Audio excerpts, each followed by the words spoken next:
গোবিন্দায় নমো নমঃ। কৃষ্ণায় বাসুদেবায় কৃষ্ণায় বাসুদেবায় হরে পরমাত্মনে হরে পরমাত্মনে প্রণত ক্লেশনাশায় ভরত ক্লেশনাশায় গোবিন্দায় নমো গোবিন্দায় নমঃ। নমো নমঃ। কৃষ্ণায় বাসুদেবায় কৃষ্ণায় বাসুদেবায় হরে পরমাত্মনে হরে পরমাত্মনে প্রণত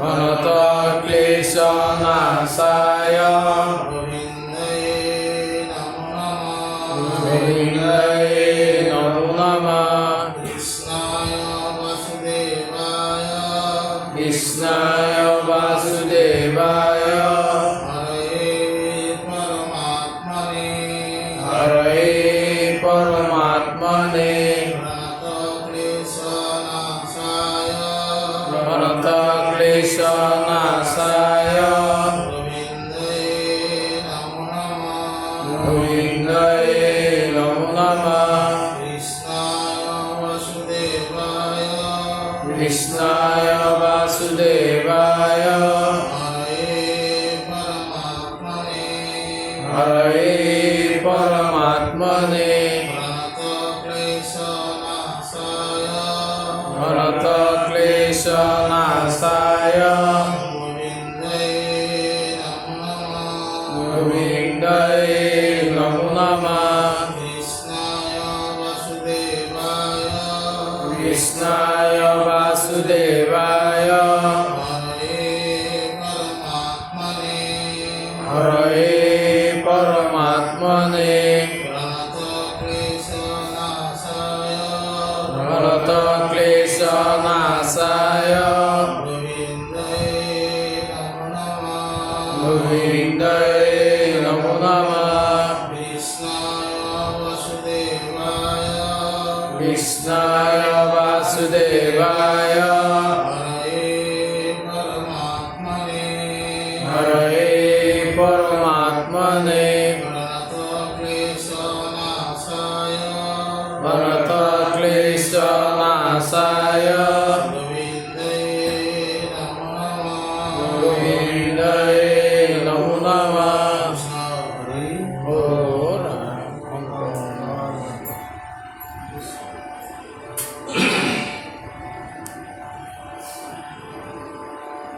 রাম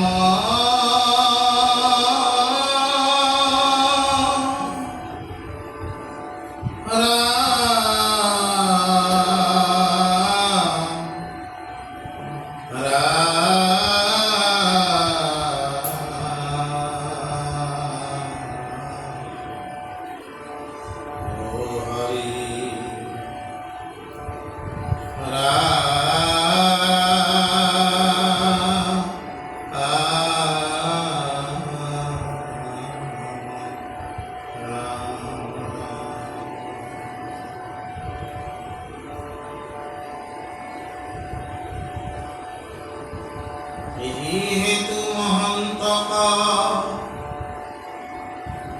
নুসুয়ে কিঞ্চিতু পাপে যেহেন সূর্যক অন্ধকার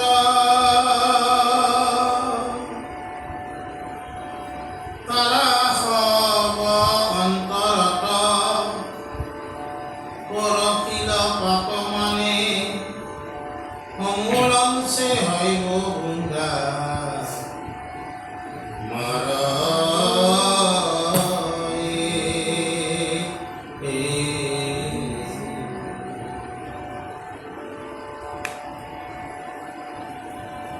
দেব হব মনুষ্যরা সুখ দুয়ো হেতু সুখ হেতু মাত্ৰ সাধু জন এতে কেকে সাধু সংগ পৰম দুৰ্লভয়তি শুনা বাসুদেৱৰ সনা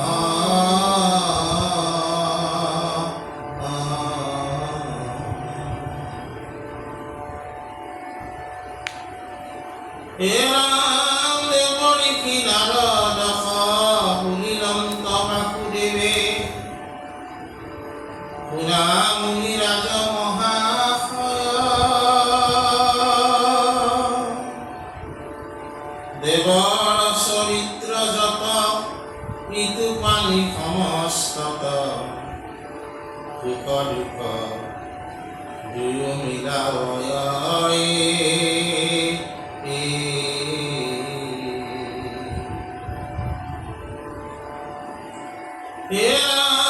মস্যু দেখে আত্মা যারা হেন তুমি সব মহা জনর চরিত্র নিরন্তর গুচাই সংসার দুখ মিলাবে মুকুতি সুখ চৰাচৰ যত জগতৰ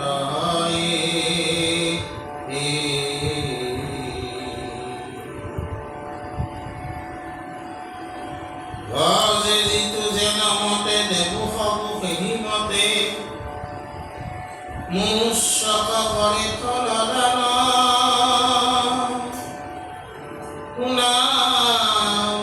শুনিও দৃষ্টান্ত যেন জীৱা বস্তু যত মান ছায়াকাৰ হয় সেই মানয়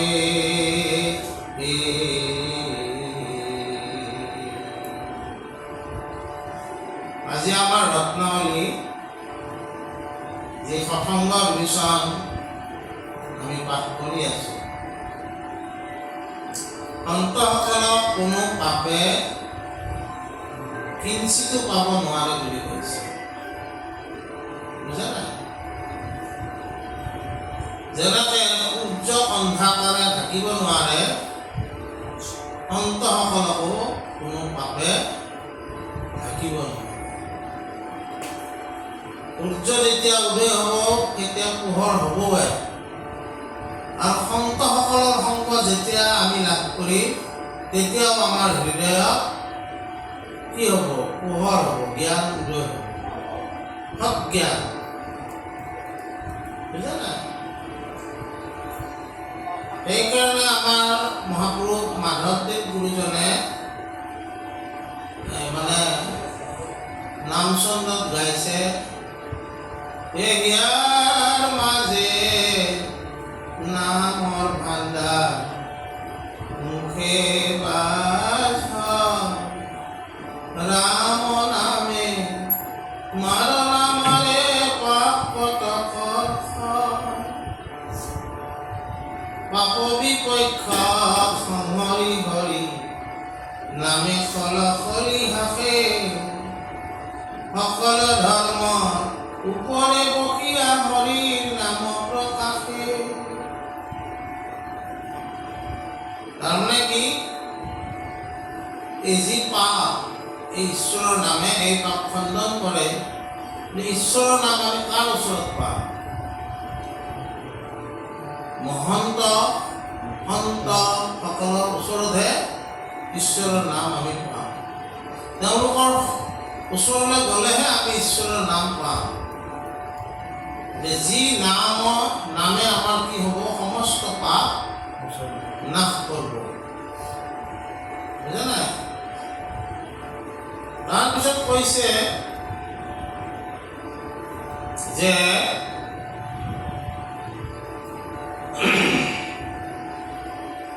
দেৱ মনুষ্য সকলোৱে দেৱতাসকলেও আনকি সাধুসকলৰ ওচৰত আহে কিয় সাধুসকলে ঈশ্বৰক ভজনা কৰাৰ যিটো সঠিক পথটো তেওঁলোকেহে জানে বিভিন্ন শাস্ত্ৰত যদিও আছে আমি শাস্ত্ৰবিলাক পঢ়িব পাৰোঁ শাস্ত্ৰ পঢ়া শাস্ত্ৰ জনা আৰু শাস্ত্ৰৰ জ্ঞান উপলব্ধ হোৱাৰ মাজত বহুত পাৰ্থক্য আছে মই আজি শাস্ত্ৰ ব্যাখ্যা কৰি আছোঁ কিন্তু মই উপলব্ধ হৈছোঁ না নাই সেইটো এটা ডাঙৰ প্ৰশ্ন। এই জ্ঞানবিলাকে মোক উপলব্ধি কৰাইছে কি নাই? কিন্তু সন্তসকলে বহু কথা নক'বও পাৰে, কিন্তু তেওঁলোকে কি উপলব্ধি কৰিব পাৰিছে। আৰু সেইকাৰণে সঠিক পথটো যিয়ে পথত খোজকাঢ়িছে তেওঁহে পথৰ সন্ধান দিব। শাস্ত্ৰ হ'ল এটা মাধ্যম, কিন্তু শাস্ত্ৰ তোমাক সেই মাধ্যমলৈ লৈ যাব, কিন্তু পথটো নিৰ্ণয় কোনে কৰে? সন্তসকলে সেই পথত ইতিমধ্যে তেওঁলোকে খোজকাঢ়িছে। এতিয়া তেওঁলোকে দেখুৱাই দিব পাৰিব এই বাটেৰে গ'লে তুমি ঈশ্বৰক পাবা। দেৱ মনুষ্য সকলোৱে সন্তসকলক শ্ৰদ্ধা কৰে আৰু এই সন্তসকলক পাবৰ কাৰণে অলপ দুৰ্লভ। আমি গম নাপাওঁ কোনে সন্ত ৰূপত আছে, বুজানা? মহাপুৰুষ শংকৰদেৱ তেওঁৰ জীৱন কালততো বৰদোৱাৰ পৰা গাঁৱৰ পৰা বেলগুৰিৰ পৰা পাটবাউসীৰ পৰা মই মোটামুটি গৈছোঁ। তাৰপিছতে কোচবিহাৰ পালে। তেওঁ এই মহাপুৰুষজন বুলি সেই সময়ত সেই মানুহবিলাকে চিনি পাইছিল নেকি? নাই পোৱা। সন্তসকলক আমি ধৰিব নোৱাৰোঁ কিছুমানে, আৰু কিছুমানে পাইছিল। সেইকাৰণে শংকৰদেৱক মাধৱদেৱে কোৱাৰ পিছত তেওঁ শংকৰদেৱৰ চৰণত সদায় সেৱা কৰি থাকে। কথা তুমি জানা? তাৰপিছত কি কৰিছে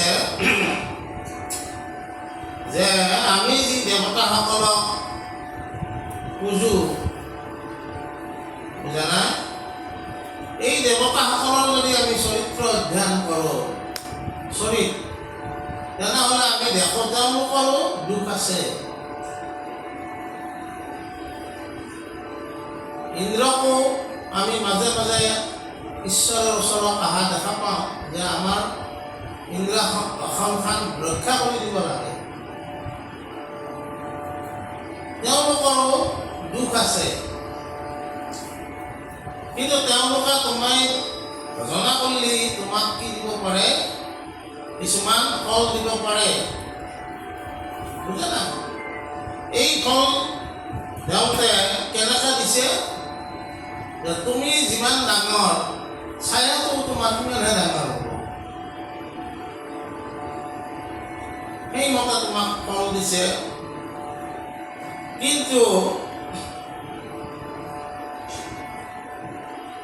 আমাৰ যিবিলাক সন্ত পুৰুষ আছে তেওঁলোকে এনেকুৱা ফলৰ আশা নকৰে। তেওঁলোকে ঈশ্বৰৰ লগত যুক্ত হ'বহে বিচাৰে। আমি কিন্তু জাগতিক জগতত আছোঁ কাৰণে, বৰ্তি থাকিবৰ কাৰণে আমি বিভিন্ন প্ৰকাৰৰ ফল আমি আশা কৰোঁ। ঠিক আছে, কৰা, কিন্তু ফল আশা কৰিলেও তুমি ঈশ্বৰযুক্ত হ'বাক লাগিও চেষ্টা কৰিবা।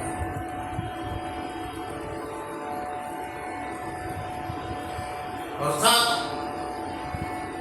যেতিয়া আমি ৰাতিপুৱা ঈশ্বৰক সেৱা কৰিম, প্ৰথমতে গা পা ধুই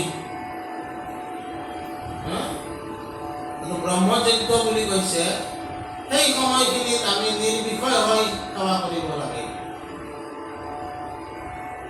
মোৰ কিমানটা ল'ৰা ছোৱালী, কিমান টকা পইচা আছে, কিমান কি আছে, এইবিলাক নাভাবি হে ভগৱন্ত তুমি যাতে তোমাৰ লগত মোক যুক্ত কৰি লোৱা, নিৰ্বিষয় হিচাপে সেৱা কৰিব লাগে।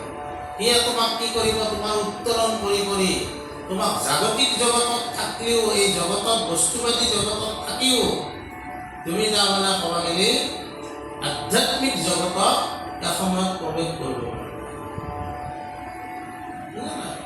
আৰু যদি সদায় তোমাক ফলে লাগি থাকে, তেতিয়াহ'লে তুমি জাগতিক জগততে তোমাৰ জন্ম হয়, জাগতিক জগততে তোমাৰ মৃত্যু হ'ব। আধ্যাত্মিক বা আত্যন্তিক জগতৰ ফালে তুমি যাব নোৱাৰিবা। তাৰপিছত কি কৈছে? হেন মহামহন্তক দৰ্শন হইলো আজি, তিনু ভাগ্য মিলন আমাৰ। তুমি হব মহাজনে কেৱল পৰম দুখ, হৰা মাত্ৰ নচাই উপকাৰ। হে নাম বাসুদেৱ বাক্য থওঁ, জনক বচন কওঁ, সাধু সম শ্ৰেষ্ঠ যেন মত। যদ্যপি ক্ষণিক কাল দেৱ মনুষ্য দেহ, তথাপিতো দুৰ্লভ সবাত। মহাপুৰুষাৰ্থ হেতু তাহানো দুৰ্লভ মানুহ, বৈকুণ্ঠৰ প্ৰিয় দৰ্শন। হেন সাধু পাখিয়া ভকতি নাভাবে যিটো, পৰম দুৰ্মতি সিটো জন।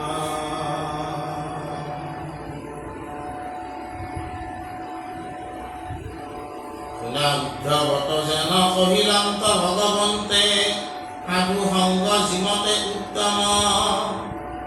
সৰ্বসাধনত শ্ৰেষ্ঠ অন্তৰই উপাসায়ত, নাহি অধিকাৰী ৰাণী।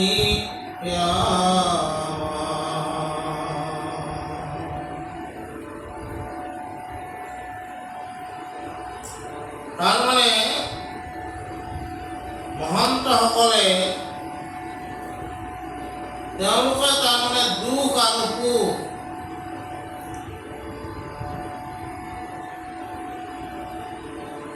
জন্ম মৃত্যু সুখ তাপ হৰ্ষ এইবিলাকৰ কোনো তেওঁলোকৰ পাৰ্থক্য নাথাকে।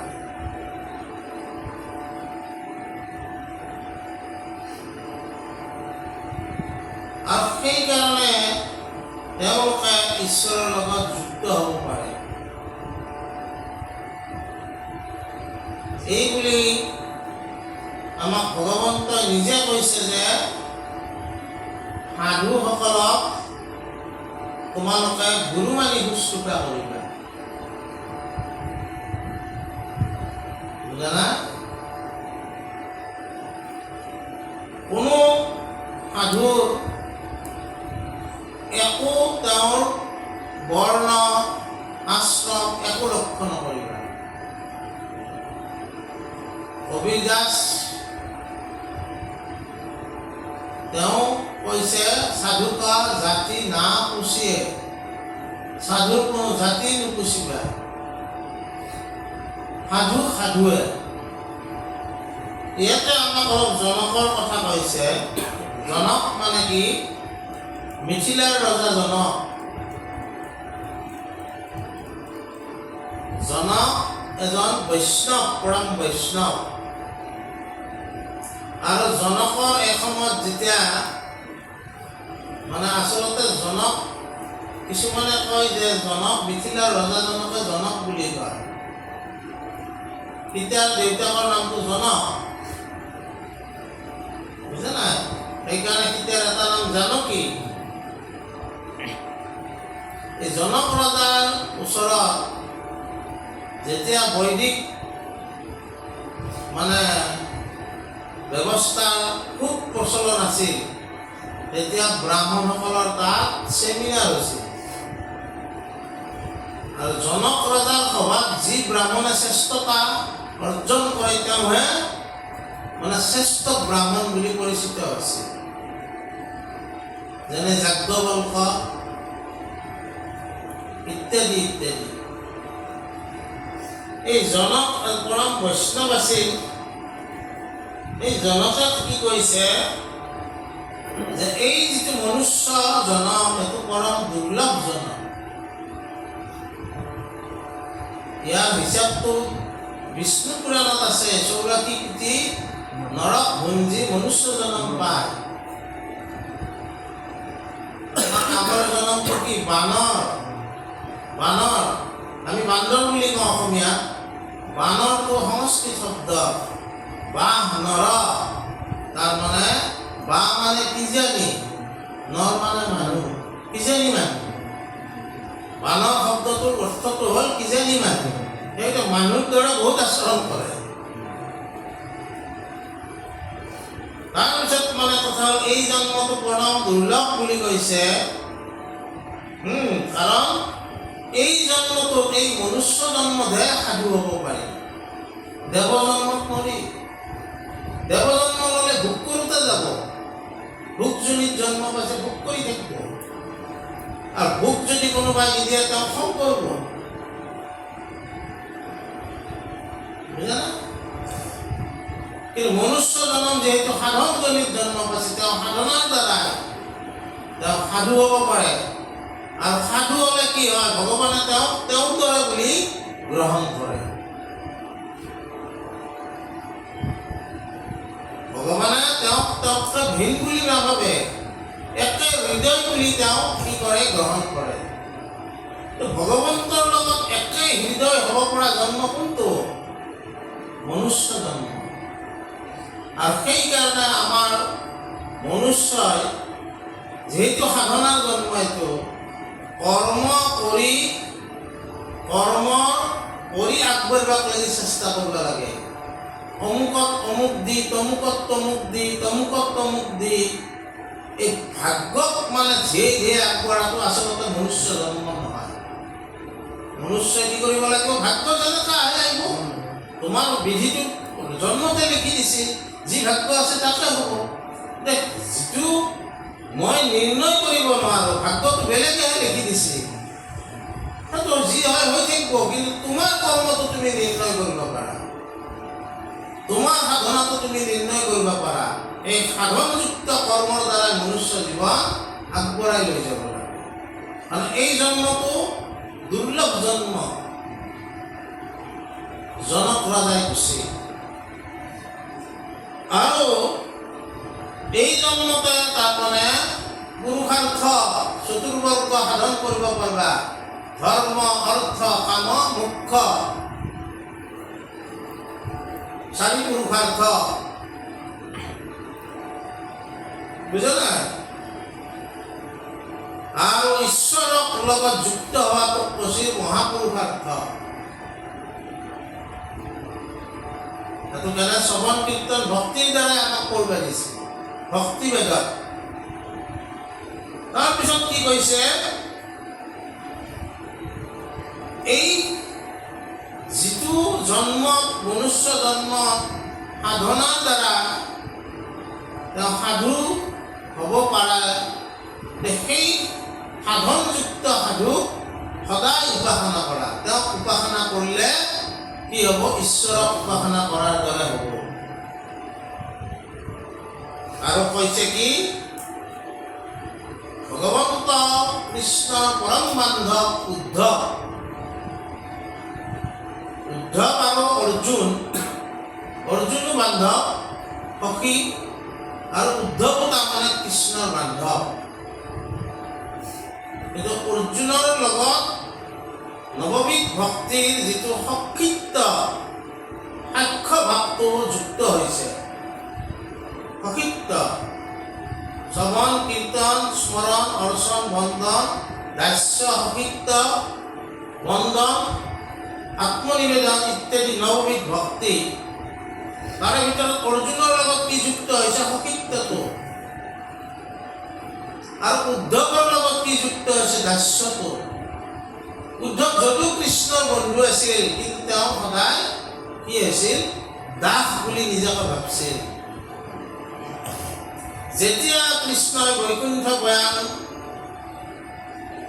ইংগিত পাইছে উদ্ধৱে যে কৃষ্ণ গুচি যাব, উদ্ধৱে কৃষ্ণৰ ওচৰতে কান্দিছে যে তুমি এৰি গ'লে মই ইয়াত কেনেকৈ থাকিম? মোৰতো মহাসন্তাপ মিলিব, মই জীয়াই থাকিব নোৱাৰিম। তেতিয়া উদ্ধৱক ভগৱন্ত কৈছে, নহয়, তুমি থাকিব লাগিব, তুমি থাকিব লাগিব। কাৰণ কিয়? তুমি মোৰ নাম ধৰ্ম প্ৰচাৰ কৰিব লাগিব। এই নাম ধৰ্মৰ প্ৰথম প্ৰচাৰ উদ্ধৱ। বুজা নাই? কৃষ্ণই তেওঁক শেষত উপদেশ দিছে কি বুলি, যে হে উদ্ধৱ, মই নাথাকিলেও তুমি মোক কাৰ লগত পাবা? সাধুৰ লগত পাবা, আৰু ভগৱত ভক্তিত মোক পাবা। এনেকৈ এই ভগৱত ভক্তি প্ৰচাৰৰ কাৰণে উদ্ধৱক তেওঁ ভগৱন্তই নিয়োগ কৰি থৈ গৈছে। যে পৰম বান্ধৱ উদ্ধৱক কি কৈছে, বিষ্ণু ভকতৰ সংগ লয়ব প্ৰথমত, মোহৰ চৰিত্ৰ শুনিবা ভকতত। বুজা নাই? গতিকে সেই উদ্ধৱক উপদেশ কৰিছে সাধুৰ সংগ ল'ব। তাৰপিছত কি কৈছে, সংগোপে বুলন্ত শুনিও উদ্ধৱ, তোমাত কহো ৰহস্য, সাধু সংগ বিনে আন একো ধৰ্মে, নকৰে আমাক অৱশ্য। তপজ পযজ্ঞ ব্ৰত একাদশী অহিংসা ধৰ্ম সন্ন্যাস, উপাধি নিৰ্মাণ দান মহাজ্ঞান, কৰয় যুগয় অভ্যাস। গংগা আদি কৰি দপ তীৰ্থ স্নান, সংযম আৰু নিয়ম, বেদ পাঠ আদি আনো যত যত আশ্ৰয় ধৰ্ম উত্তম। ঈশ্বৰ ধৰ্মক মহাশুদ্ধ ভাৱে, আশ্ৰয় যিটো নৰে, তথাপি আমাক নপাৱে যিমতে, সাধু সংগে বশ্য কৰে। তাৰমানে আমাক কি কৈছে, যে তপ জপ যজ্ঞ ব্ৰত একাদশী অহিংসা ধৰ্ম সন্ন্যাস, দান মহাজ্ঞান যোগাভ্যাস ইত্যাদি, তীৰ্থস্নান সংযম নিয়ম বেদ পাঠ ইত্যাদি ইত্যাদি, এই সমস্ত ধৰ্মই ইয়াক উত্তমভাৱে আচৰণ কৰাজনে কি ক'ব, কি হয়, এই ধৰ্মবিলাক পালন কৰে, উত্তমভাৱে আচৰণ কৰে। কিন্তু তথাপিও তাৰমানে কৈছে যে এই সমস্ত ধৰ্ম যদিও তুমি পালন কৰিবা, কিন্তু এই সমস্ত ধৰ্ম পালন কৰিও তুমি কিন্তু সাধুৰ সংগ ল'বা। বুজি পাইছা না নাই? নহ'লে তাৰমানে সাধু সংগইহে তোমাক সৎ প্ৰকৃতিৰ ফালে লৈ যাব। নহ'লে কিন্তু এটা অসুবিধাও হ'ব পাৰে, যিটো মাধৱদেৱে আমাক নামঘোষাত লিখিছে, ধৰ্মক জানো সময় তথাপি পবিত্ৰী নাই, অধৰ্মত নিবৃত্তি নহয়, নিৰিষ্ঠিত হোৱা তুমি যেন কৰবা স্বামী, বিশেষে কৰিবতে নয়। ধৰ্ম মই জানিব পাৰোঁ, কিন্তু মই প্ৰকৃত নহয়, আৰু সেইকাৰণে মোৰ পৰা অধৰ্মবিলাক গুচি নাযায়। সেইকাৰণে হে ভগৱন্ত, তুমি হৃদিস্থিত হৈ আছা, তুমি মোক হৃদয়ত স্থিতি লোৱা, আৰু মোক তুমি নিৰ্দেশ কৰি থাকা মই কি কৰিব লাগে কি কৰিব নালাগে। এই জ্ঞানটো তুমি কাৰ লগত পাবা? এই জ্ঞানটো সাধুৰ লগত পাবা। তাৰমানে আমি কেনেকৈ পাব এইখিনি? আমি মাধৱদেৱ গুৰুজনক অনুসৰণ কৰাৰ কাৰণে, মাধৱদেৱ গুৰুজনক অনুসৰণ কৰাৰ কাৰণে আমি নামঘোষা পালোঁ। নামঘোষাত এই পদটো আছে, এই ধৰ্ম আচৰণবিলাক কৰিলোঁ, কিন্তু আমি ধৰ্মত প্ৰকৃত হ'ব পৰা নাই। কিয় পৰা নাই? যে আমি সাধুৰ সংগ লোৱা।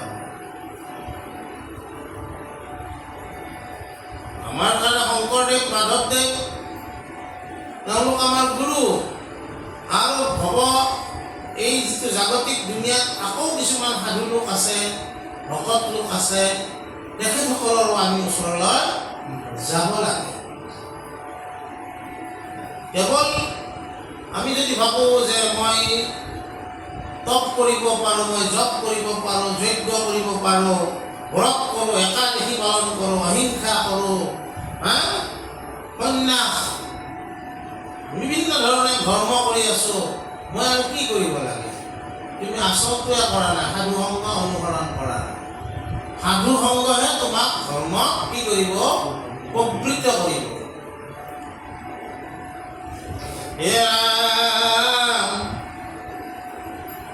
অন্তৰ সংগত থাকি মহাসুখে পাইল মুখজত লোক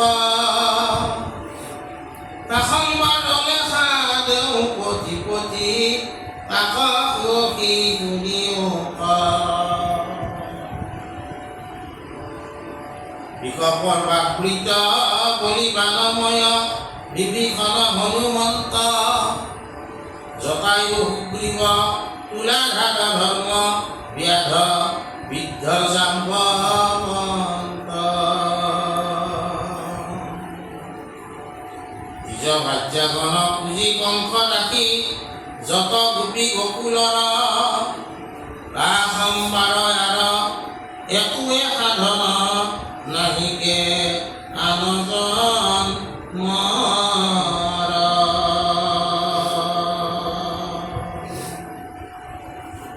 ইয়াতে কিছুমান আমাক উদাহৰণ দিছে যে ৰামৰ সময়ত ভালুক বানৰ মানে জাম্বৱন্ত, হনুমন্ত, সুগ্ৰীৱ, ৰাক্ষস, ৰাক্ষস মানে বিভীষণটো ৰাৱণৰে ভেদত আছিল। এইসকলে কি পাইছিল? ৰামৰ সংগ পাই তেওঁলোকে অৰ্থাৎ ৰামক কি হিচাপে কৈছে? ৰাম হৈছে মৰ্যাদা পুৰুষোত্তম, তাৰাৰ সংগ পাই তেওঁলোক তৰণৰ পথ পাই গৈছে। এই কথাটো মহাপুৰুষে আৰু ঠাইত লিখিছে, বুজি পাইছে না নাই? আৰু ইয়াত কি লিখিছে? তুলাধাৰ ধৰ্ম ব্যাধৰ কথা লিখিছে। সাধাৰণতে আমি ৰাম লক্ষ্মণৰ লগত সুগ্ৰীৱ, বিভীষণ এইবিলাকৰ কথা আমি অলপ সকলোৱে জানো। মই অকণমান তুলাধাৰ ব্যাধৰ কথা কৈছোঁ, বুজিছে না? এই ব্যাধ শব্দটোৰ অৰ্থটো কি? যাৰ কামে হ'ল বধ কৰা, তাৰ নামটো হৈছে ব্যাধ। তাৰ কামে হ'ল বধ কৰা। আৰু কৃষ্ণক কোনে বধ কৰিছিল? এই জৰা। কৃষ্ণকটো বধ কৰাৰ প্ৰশ্ন নাই, কিন্তু তথাপিও এই এটা যুগৰ যিটো অংগদৰ ইচ্ছা সেইটো পূৰণ কৰিছিল জৰা নামৰ ব্যাধে, বুজা নাই? বাৰু সেইটো এটা বেলেগ কথা। আজি আমি যিজন ধৰ্মব্যাধৰ কথা ক'ব দিছোঁ, সেইজন ধৰ্মব্যাধৰ কথা ক'বলৈ যাওঁতে এই কথাখিনি ক'ত কোনে কৈছে? এই কথাখিনি মহাভাৰতৰ বনপৰ্বত আছে। মহাভাৰতৰ বনপৰ্বত আছে। মাৰ্কণ্ডেয় ঋষি যুধিষ্ঠিৰক এই কথাখিনি কৈছে। কথাখিনি কেনেকুৱা? এজন কৌশিক ব্ৰাহ্মণে তেওঁ তপ কৰিব লাগে, বেদতো তেওঁ পাৰ্গত, শ্ৰুতি স্মৃতিত তেওঁ পাৰ্গত, কিন্তু তেনেকৈ তাৰমানে আজিকালি যেনেকৈ মাষ্টাৰ ডিগ্ৰী লাভ কৰাৰ পিছতো সেই বিষয়ৰ বিশেষ এটা ক্ষেত্ৰত যেনেকৈ ৰিচাৰ্চ কৰে, আগতে তপ কৰিছিল, বুজা নাই? তপ কৰি তেওঁ এটা সত্যৰ অন্বেষণ কৰে, এটা সত্যৰ অন্বেষণ কৰে। তাৰপিছত মানে সেই কৌশিক ব্ৰাহ্মণজনে কি কৰিলে? তপ কৰি থাকোঁতে এটা চৰাই ওপৰৰ পৰা তেওঁৰ গাত বিষ্ণে অৰ্থাৎ খোজ কৰি দিলে। গাত এনেকুৱা পৰাৰ লগে লগে তেওঁ ওপৰলৈ এনেকৈ চালে, চাৰ লগে লগে চৰাইটো ভস্ম হৈ গ'ল। তেওঁ ভাবিলে কি বা মোৰ তপৰ পাৱনটো আছিল,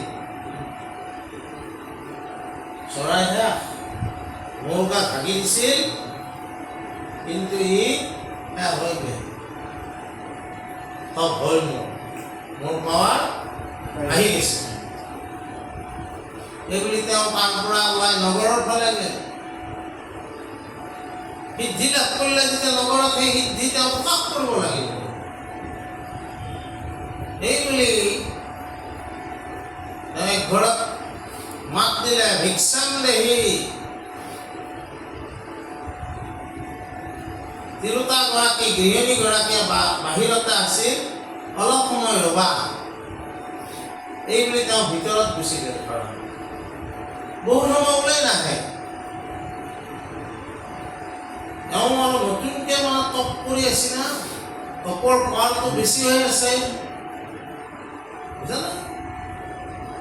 তেওঁ খং উঠি মোক ইয়াত ৰবা বুলি কৈ তেওঁ ঘৰত সোমাই থাকিল। পুনৰ একবাৰ মাতি চাওঁ, ভিক্ষাম দেহি। ভিতৰৰ পৰা মাত লগাইছে, অলপ ৰবাচোন, মই যাই আছো। অলপ ৰৈ তাৰ খংটোৰ মাত্ৰা পাৰ হৈ গ'ল। তুমি মোক চিনি পোৱা নাই, মই কোন? ভিতৰৰ পৰা মাত লগাইছে, অ'ৰা ঋষিৰাজ, তুমি মোক চৰাইটো বুলি নাভাবিবা। তোমাক দেখিলে যে মই তুমি মোক দেখিলে যে ভস্ম কৰি দিবা। সিটো আচৰিত হৈ গ'ল ব্ৰাহ্মণজন। তিৰোতাগৰাকী কেনেকৈ জানে? আমাৰ চৰাই ঘটনাটো তিৰোতাটো কৈ দিলে, তুমি মোক চৰাইটো বুলি নাভাবিবা, যে তুমি দেখিলেই মই ভস্ম হৈ যাম। ভয় নাই ইয়াৰ প্ৰতি, কি তপ কৰি আছে? তেওঁ ওলাই আহিল, ভিক্ষা দিলা। ভিক্ষা মোক হ'ব দিয়াচোন, তুমি কেনেকৈ জানিলা? সেইবিলাক কথা মই ইমান পাতিবৰ সময় নাই, মই এতিয়া গৃহস্থৰ ভাত ৰান্ধিব লাগে। তুমি মোক ক'ব লাগিব। না, মই তোমাৰ লগত কথা পাতিব নোৱাৰিম, মোৰ দায়িত্ব আছে। মোৰ এতিয়া ল'ৰা ছোৱালী, মোৰ স্বামী, মোৰ শাহু শহুৰৰ মই অন্ন ব্যঞ্জন বনাব লাগিব। সেইটো দায়িত্ব মোৰ বেছি ডাঙৰ। তোমাৰ লগত কথা কোৱাটো মোৰ কোনো দায়িত্ব নহয়। আৰু যদি তুমি জানিব খুজিছা, তেনেহ'লে অমুক নগৰত এজন বৈশ্য আছে, বেপাৰী মানুহ আছে, তেওঁৰ ওচৰত যোৱা, তেওঁ তোমাক বুজাই দিব। গেল বৈশ্যটোৰ ওচৰত। বৈশ্যটো আৰু দোকান আৰু মাল উলিয়াই থৈছিল। তুমি আহিছা, তোমাক মোক তাতে অমুক নগৰত তিৰোতাটো পঠাইছে। ইটো পাতলা হৈ যায়, ইহঁতে কেনেকৈ জানে? পিছে ময়ো এইখিনি সময়ত কৰিম। আৰু যদি তোমাক উত্তৰ লাগে, তেনেহ'লে গধূলিবিলাক লাগি ৰখি থাকিব লাগিব। আৰু গধূলিবিলাক মই মোৰ দোকান সামৰি দিম, তাৰপিছতহে তোমাৰ লগত মই কথা পাতিম। ব্ৰাহ্মণে আচৰিত খাই গৈছে, মই কেনেকৈ ইমান সময় লওঁ? ঠিকে আছে, তেতিয়াহ'লে মোক তাৰ পৰা শুনিব নালাগে। এই এজন মানুহে মাংস বিকে, বিয়া, তেওঁৰ ওচৰত যাবা। এই ব্ৰাহ্মণৰ মনটো কুচকুচাই গৈছে। মইনো আৰু এই জ্ঞান লাভ কৰিব লাগি কচাৰ ওচৰত যাম না, নহ'লে তুমি বহি থাকা। নাই, যাব লাগিব। এই বুলি ব্ৰাহ্মণে যায়। সাধাৰণতে ব্ৰাহ্মণে এইবিলাক ওচৰত নাযায়ে। যাওঁতে বেদক ক'লা যে তোমাৰ ওচৰলৈ আহিলোঁ, জানা, জ্ঞান লাভৰ কাৰণে। জানা, তেতিয়া ব্যাধে তেওঁক জ্ঞান প্ৰদান কৰিছে। ঘৰত লাগি তেওঁ মাতি লৈ গৈছে। জানা লৈ যায় তেওঁ প্ৰথমতে কি কৰিছে পিতৃ মাতৃক সেৱা কৰিছে পিতৃ মাতৃ খোৱা লোৱাৰ ক্ষেত্ৰত জানা পিতৃ দেৱ ভৱ মাতৃ দেৱ ভৱ আচাৰ্য দেৱ ভৱ অতিথি দেৱ ভৱ প্ৰথম পিতৃ মাতৃ তাৰপিছত আচাৰ্য তাৰপিছতহে অতিথি হিচাপে তাক খাবলৈ দিছে নিয়ম আৰু বুজা তাৰপিছত মানে কৈছে যে তুমি ইমান কথা যদি জানাহে তেনেহ'লে কিয় তুমি প্ৰাণীবধ কৰা বোলে একো কথা নহয় এইটো আমাৰ পৰম্পৰা মোৰ দেউতাও ব্যাধে আছিল মোৰ আটাও ব্যাধে আছিল সেই পৰম্পৰা অনুসাৰে আমি মোক আটাই দেউতাক শিকাই থৈ গৈছে দেউতাই মোক শিকাইছে যে গাভিনী হৰিণা নামাৰিবা পোৱালি নামাৰিবা যেতিয়ালৈকে পৃথিৱীত মাংস খোৱা লোক থাকিব মাছ খোৱা লোক থাকিব কোনোবাই মাংস মাছ বিকিবই লাগিব সেই দায়িত্বটো আমি পালন কৰিছোঁ কিন্তু নিয়মমতে কৰিছোঁ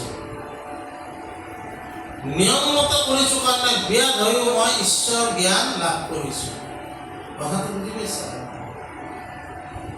কাৰণ তোমাৰ কৰ্মটো কি সেইটো ডাঙৰ কথা নহয় তুমি তোমাৰ কৰ্মটো কৰি যোৱা তোমাৰ কৰ্মটো কৰি যাওঁতে তুমি অন্যায় নকৰিবা নিয়ম নীতি অনুসৰণ কৰি তোমাৰ কৰ্ম কাৰো কৰ্ম ডাঙৰ নহয় কাৰো কৰ্ম সৰু নহয় তেতিয়া মহাভাৰতৰ বনপৰ্বত এজন ব্যাধৰ হাতে ব্ৰাহ্মণক জ্ঞান দিয়াৰ কি কাৰণ থাকিব পাৰে তেওঁ ব্ৰাহ্মণ হৈও তপৰ অহংকাৰত মুক্ত হৈ তেওঁ কি পাহৰি গৈছে তেওঁ জ্ঞান হেৰুৱাই পেলাইছে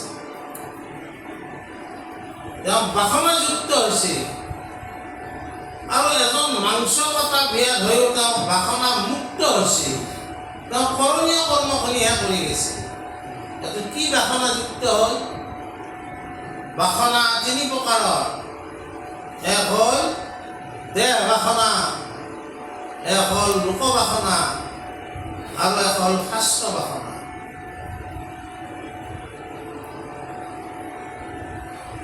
কোনোবা এটা দেহৰ প্ৰতি যেতিয়া আমি আকৰ্ষিত হওঁ সেইটো হ'ল দেহ বাসনা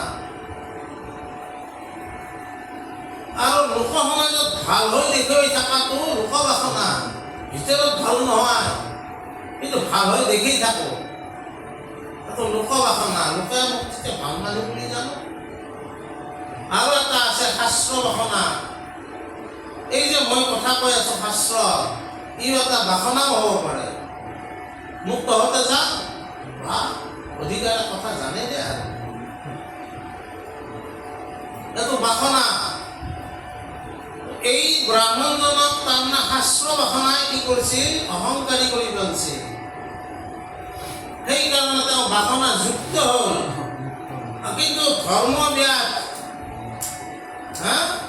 পাল্লাই দি তুলাই দি মাংস বিকি ধৰ্ম ব্যাধ কি হ'ল বাসনা মুক্ত হ'ল তেওঁৰ কৰ্মটোৰ লগত কিন্তু এইবিলাকৰ কোনো যুক্তি নাই গতিকে আজি আমি এইখিনিকে কথা আলোচনা কৰিলোঁ যে আমাৰ কৰ্মবিলাক আমি নিজে নিজে কৰিব লাগিব যিহেতু মনুষ্য জনম আমি লৈছোঁ ঈশ্বৰে আমাক বিবেক প্ৰদান কৰিছে জ্ঞান প্ৰদান কৰিছে এই বিবেকৰ দ্বাৰা আমি বিচাৰ কৰি আমি সমাজত চলিব লাগিব সিদ্ধান্তবিলাক লওঁতে প্ৰতিটো সিদ্ধান্তত আমি বিচাৰ কৰি ল'ব লাগিব আৰু এই জন্মটোতে আমি কি ঈশ্বৰৰ লগত যুক্ত হ'বা চেষ্টা কৰিব লাগিব আৰু ঈশ্বৰৰ লগত যুক্ত হোৱাৰ কাৰণে আমি অলপমান সাধু সংগ অনুসৰণ কৰিব লাগিব কৃষ্ণ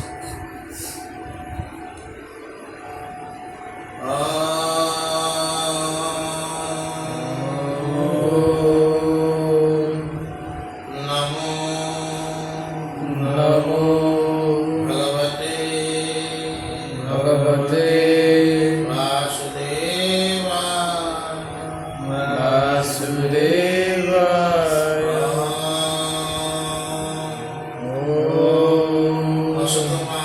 সদ্গময় असुतमा सद्गमय তমসমা জ্যোতিৰ্গময় तमसुमा ज्योतिर्गमय মৃত্যুৰ্মা অমৃতম গময় मृत्युर्मा अमृतं गमय ॐ